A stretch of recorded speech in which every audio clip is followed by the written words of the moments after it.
राधे राधे मेरे प्यारे भाइयों बहनों माताओं व बंधुओं, संस्कार की बातें चैनल में आपका स्वागत है। बंधुओं, आज मैं आपको सुनाने जा रही हूँ अमावस्या की कथा।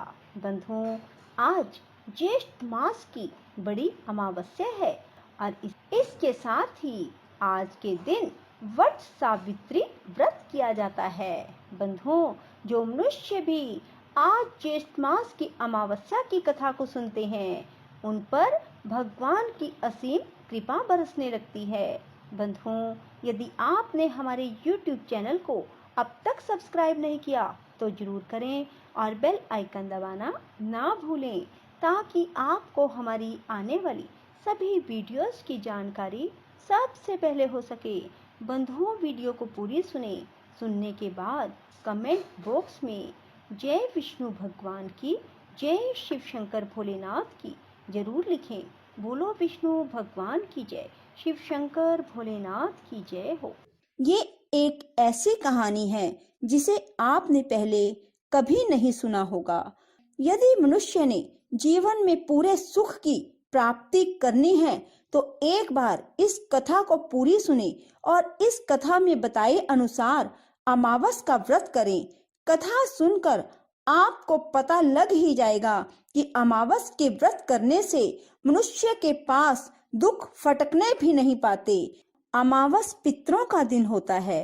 इस दिन पितरों के निमित्त कुछ भोजन या आटा चावल दान में दें और गौओं को हरा चारा खिलाएं या फिर गुड़ खिलाएं और पक्षियों को दाना दें। कुत्ते को भी रोटी जरूर खिलाएं, मछलियों को गोलियां दें और कीड़े मकोड़ों को थोड़ा सा आटा और चीनी मिला कर दें। दोस्तों, ऐसा करने से आपके पितर आपको ढेरों आशीर्वाद देंगे और आपकी हर इच्छा पूरी करेंगे। बोलो विष्णु भगवान की जय। एक बार कांचीपुरम में एक ब्राह्मण रहता था। उसका नाम था देव स्वामी और उसकी धर्म पत्नी का नाम था धनवती। उनके 7 पुत्र और एक पुत्री थी। पुत्री का नाम था गुणवती। ब्राह्मण ने 7 पुत्रों का विवाह करके फिर बेटी की शादी करने की सोची और उसने बेटी के लिए वर ढूंढने के लिए अपने बड़े पुत्र को भेजा। जब बड़ा पुत्र बेटी के लिए वर खोजने गया, पंडित उसने उसकी कुंडली दिखलाई। तब पंडित जी कहने लगे कि इस कन्या की कुंडली में वैधव्य योग है। तब उसने पूछा कि इस वैधव्य दोष का निवारण कैसे होगा। तब पंडित जी कहने लगे, सोमा का पूजन करने से वैधव्य दोष दूर हो जाएगा। फिर पंडित जी ने उन्हें बताया कि सोमा कौन है और कहाँ रहती है। उन्होंने बताया कि सोमा एक धोबन है जो कि सिंगल द्वीप में रहती है। उसे जैसे तैसे प्रसन्न करो। इसके विवाह से पहले उसे यहाँ बुलाओ। तब देव स्वामी का सबसे छोटा बेटा बहन को साथ लेकर सिंगल द्वीप जाने के लिए सागर तट पर चला गया।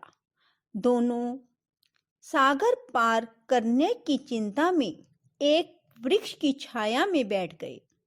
उस पेड़ पर घोंसले में गिद्ध का परिवार रहता था। उस समय सिर्फ गिद्ध के बच्चे ही वृक्ष पर बैठे थे, क्योंकि उनकी माँ उस समय वहां नहीं थी। वो उनके लिए भोजन के लिए गई हुई थी। जब बच्चों की माँ आई तो उन्होंने भोजन नहीं किया। बच्चे बोले, माँ, नीचे तो प्राणी सुबह से भूखे प्यासे बैठे हैं। जब तक वे कुछ नहीं खा लेते तब तक हम भी कुछ नहीं खाएंगे। तब गिद्ध माता उनके पास आई और उन्हें बोली कि मैंने आपकी इच्छाओं को जान लिया है। आप इस वन में फल फूल कंदमूल लेकर खा लीजिए।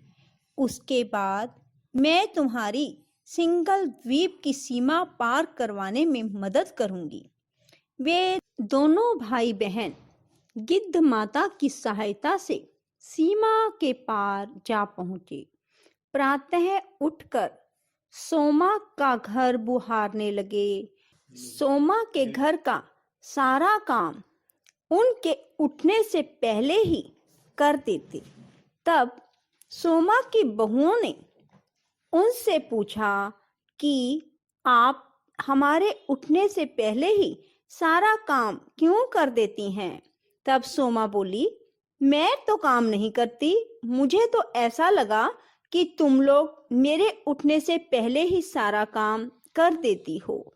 तब सोना ने कहा कि इसका मतलब कोई और आकर हमारे घर का काम कर जाता है। तब सोमा अगले दिन जल्दी उठी और देखने लगी कि आज देखती हूँ कि हमारे घर का काम कौन करके जाता है। तब सोमा ने उन भाई बहन को काम करते हुए देख लिया और उनसे पूछने लगी कि तुम ऐसा क्यों करते हो? तब भाई ने सोमा को बहन के वैधव्य की बात बताई।